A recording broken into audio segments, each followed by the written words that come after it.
Yo, my peoples, what's up? Welcome to Shelf Stories, channel that tells tales from games, books, and life. I'm your host, Jason. Thank you so much for stopping by for this latest Good Trouble reflection. A unique one in the sense that I am coming at you from the Pops Century Resort here in Disneyworld in Florida, United States. So there I am. That's a bowling pin, and that's where I am right now, sitting in this kind of bowling pin type area. It is before 7 o'clock, before my kids wake up, which is about the only time I get to record some thoughts. They've just woken up the Skyliner. Don't know if you can see the gondola type things that are going along the zip line there. And that's where I am. And I am enjoying it. I know I laugh because the name of the video is Disney and Culture Appropriation. It's a Good Trouble reflection. Jason, what are you doing? You are supposed to be at Disney World, just, the one place in the world, the happiest place on earth. Turn your darn brain off and enjoy it. Stop ruining fun with your reflections and everything. And I hear that, but at the same time, it's like, I am trying to engage, and I've been trying to engage with it the whole time, but I have a new name for it. I call it whole brain living and perceiving. Yes, there is contradictions out there. It is a contradiction to, enjoy yourself and also think critically about some of the things that you're seeing, working on, doing both. Yes, I'm having fun. I'm here with my 7-year-old daughter. She's having a great time. We've been here for 2 days. We've, visited 10 princesses and ridden 10 different rides, including that Skyliner over there. And she'll remember this forever. It is just, I'm able to really melt into, especially her experience, and, and have my own fun as well. My 4-year-old, he's still kind of a toddler at this point. He's not going to remember much himself, but, that's what the videos are for, and the pictures and all that other stuff. So, all right, so let's get this reflection out quickly, kind of get it out of my brain. So, yes, aside from the fun, which I am having, there are issues that just slap you right in the face. Me in the face, anyway. So, and I'm going to point to that Skyliner because that's the first thing we did. We got in a couple days ago. At night, we had dinner on the boardwalk near Epcot. So we take the Skyliner, and the Skyliner goes from the Pop Century Resort to a couple of other resorts, including the Caribbean Resort. And here is the introduction that the Skyliner gives to the Caribbean Resort. Disney's Caribbean Beach Resort, home to a collection of tropical villages inspired by the colorful architecture and lifestyle of the Caribbean islands. Hear that? That is a stereotype, ladies and gentlemen, and all my friends out there. Then you keep on going, and you go to the different places like the Epcot Center, the Magic Kingdom. Those are the two we went to, and there's others as well. And they, and this is what Disney does. They've what they've always done, really. They borrow. They engage in cultural borrowing. So you're going through, and the first thing you see when you get to the main area is a big replica of the Eiffel Tower, and you're walking through, and there's a specific area called the World Tour or something. I'll get a phrase for that. I'll write that in. Anyway, so you're going through like these little areas of like Germany and Italy and Japan, and I think Zanzibar is one of them. A bunch of places, and they're just borrowing from the culture. The most obvious tropey, attention-getting aspects of culture from the perspective of a Western gaze, because that's mostly who's visiting. This is an international place, especially in Magic Kingdom. I really appreciated to see that. Lots and lots of people from lots of areas. So it's for everybody's, in a sense, gaze as well, but for the most part, you have to be blind to think that to not see that most of the people here are, Western people. And it is for their gaze that they present these cultural tropes. All right, so the question is, all this cultural presentation, is it bad? And I think y'all know how I roll here on Shelf Stories. I don't want to call anything purely bad or purely good. I want to bring the critical analysis to it. So let me break it down. So first of all, I am going to invent some social justice, so to speak, spleen here. So, okay, the tropes themselves. Not every trope is, bad. Not every reduction. That's what it is. A trope is anyway. Of a culture to kind of its most visual elements to a Western gaze, particularly. That's not always bad. So, I will leave it to my German friends, to see if the reduction of Germany to lederhosen and sauerkraut and and bratwurst. See if that's what you get. Really here in Disney. And also, I don't know what I think of this yet. I kind of have my instinct, but I'll just present it to people. You go to these places, so like I'm thinking of the German place. You got people with German accents, and a lot of them, English clearly their second language, unless they're really good actors. Which at this pay rate, I don't know how good actors they're going to get, because that's everywhere. It's the France place and the Italian place, and all these places that the people, they want to get that quote unquote authentic experience. So they get people that are the English is clearly affected as their second language if it is not actually. So they hire for that. So you have your Germany, you have your Italy, your Japan, as I mentioned. I'm going to leave it to people from those individual cultures to figure out whether, is it offensive, is it bad, or whatever. It's tropey. That's what I definitely say that. Those tropes, in and of themselves, can bleed over into the bad stuff. So, I'm just going to take the example of the Caribbean and the reduction of the Caribbean to like, oh, this is a place where you get to relax. It's tropical. The island spirit, or whatever that recording said. And that particular trope is bad. It is reductive.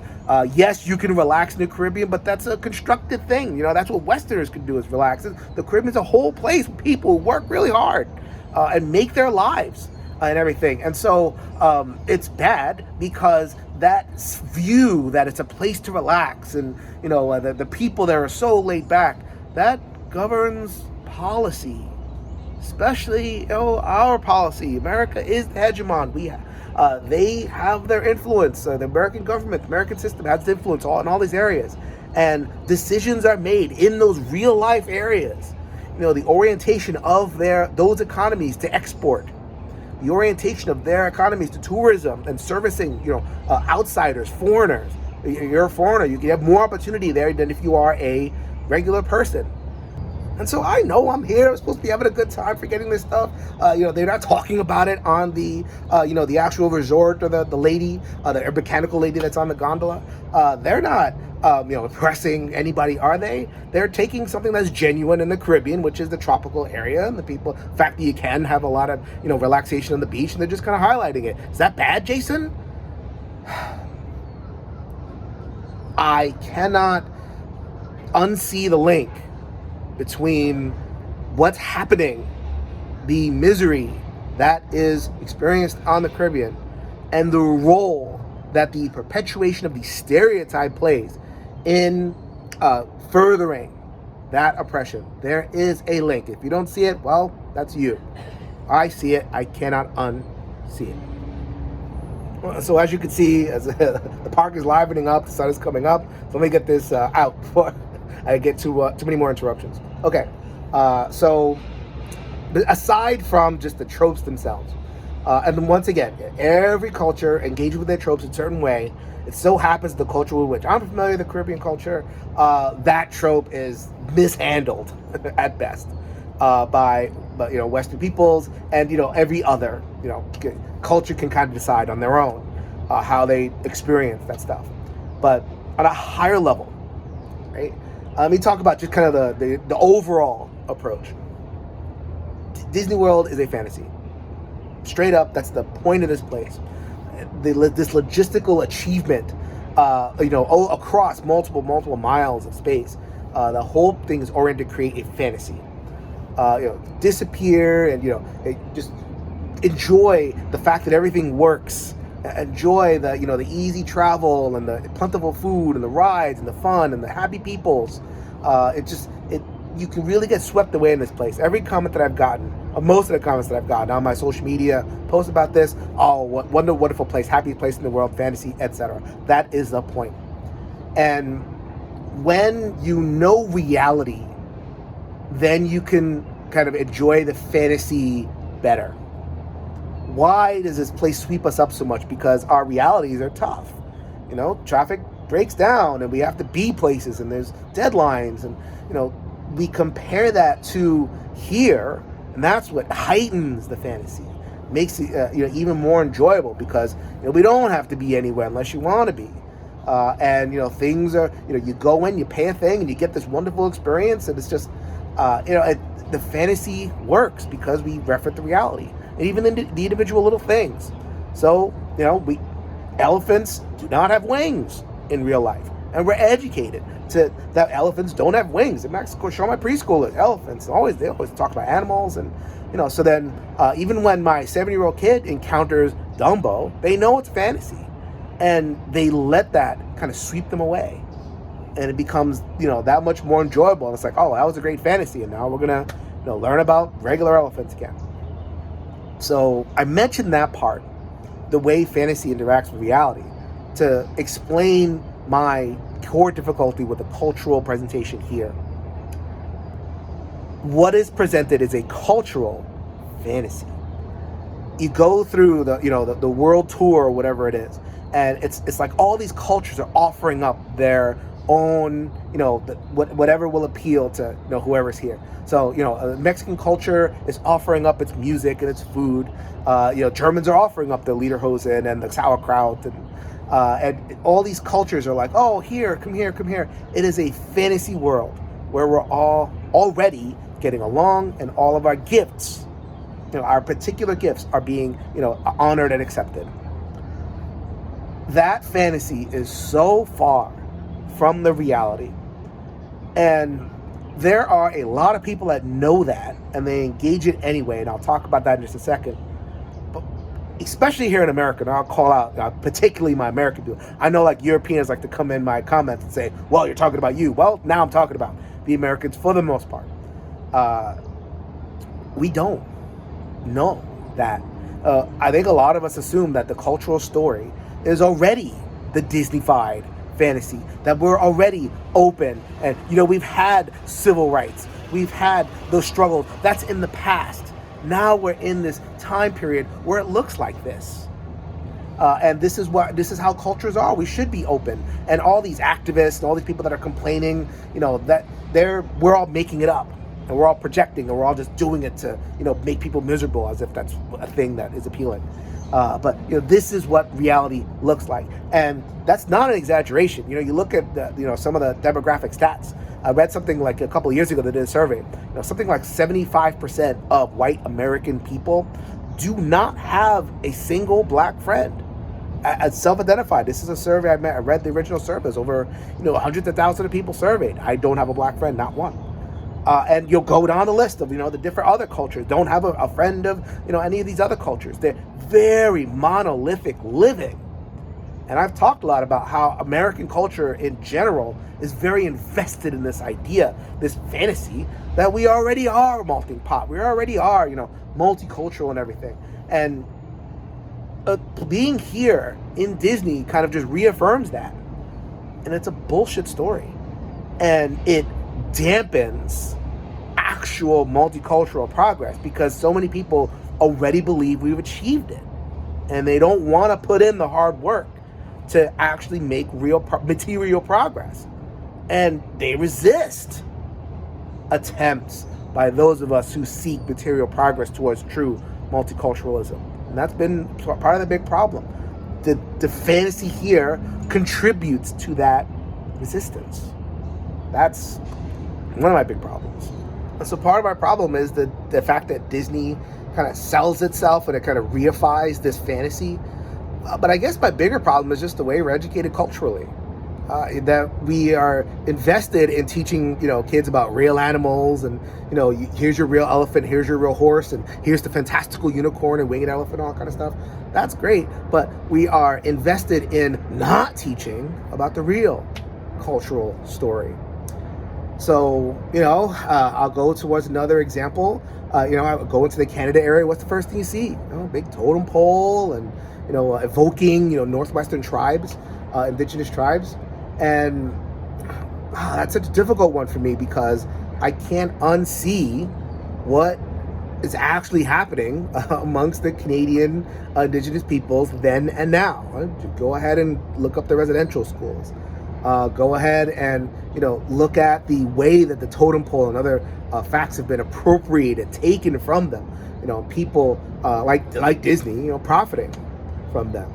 So then went up and looked up the totem pole, and apparently the totem pole here in Epcot Center has a whole story behind it. So the very first one was appropriated and old westy and very just kind of like taken from Hollywood, and then they get criticized, and they go ahead and they hire an artist from one of those cultures, and so they actually crafted the totem pole here at the area, and they interacted with the guests, and the guys telling a story, and there you go, you have this beautiful thing that is now apparently supposed to be more resonant with the culture itself.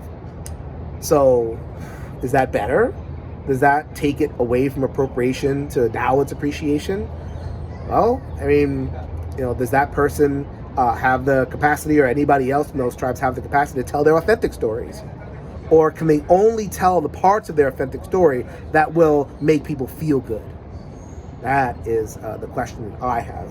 So the fact that people, from those cultures wouldn't be free to tell their full authentic stories, the good and the bad, and not just not to weigh people down with guilt, but talk about the real struggles and the real triumphs. It's all just this papered over fantasy. It's a really difficult one for me, because at the end of the day, just my line here, and this is where I'll kind of round it out. I love the idea of a cultural fantasy, and I love the idea of making the world this open place where cultures can interact, but we haven't earned it. I would love to be in a world where we have earned and put in the work to make this fantasy real, but we haven't. And the danger here is assuming that we already have it. We don't. And over many other videos, I've gone over the different barriers and the different material deprivation that different cultures occur. It is not the Shangri-La, not even close. And there's a lot of rolling up the sleeves and work that has to be done. So what do we do with this? What do we do with Disney? What do we do with all the tropes? Do we want to get rid of them? Do we want to cancel them? Of course not. I mean, I can't believe I have to say that over and over again. I just want more people to, I mean, I don't know. There's a lot of different ways you can do it. But the way I take it is I take that avenue, as a vision. It's not the reality, but it is a vision. And there are a lot of people here who visit here who are already experienced multiculturally, and they have the necessary exposure to real life to understand what they're seeing and engage with it in a really positive way. So I'm not going to take that away from them. There's no tearing things down. If you've done the work and you've experienced what you have to experience, you're open to different cultures, then being in a place like that, you already know what to do with it. So I don't want to take that away. For those that don't, putting out content like this and inviting, people that are higher and higher up the chain, maybe even Disney themselves, do a lot more to just let people know, it's look, this is a fantasy, and we need more elbow grease to make this a actual reality.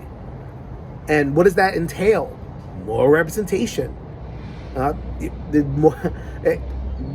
wife is Haitian. She's black, and we're looking for all the black people, and we're looking for and there are here. There's some that visit Magic Kingdom, a lot less at Epcot Center. I'll tell you that. No, don't know what the story is with that. But we like the princesses. We get one Tiana.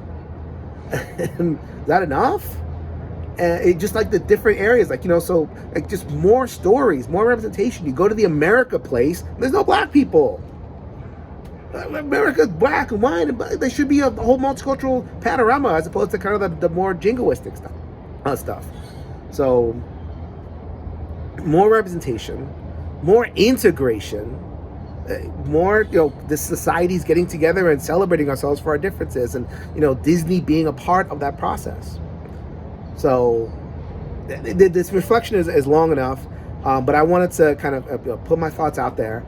And I didn't really get into the appropriation stuff. Is it appropriation? Is it appreciation? Well, all right, I'll say this one quickly because I should probably on the title of the video.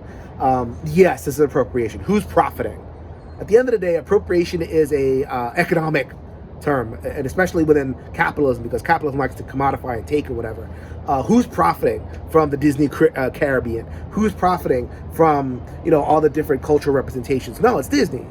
You know, who has the trademark on Hakuna Matata?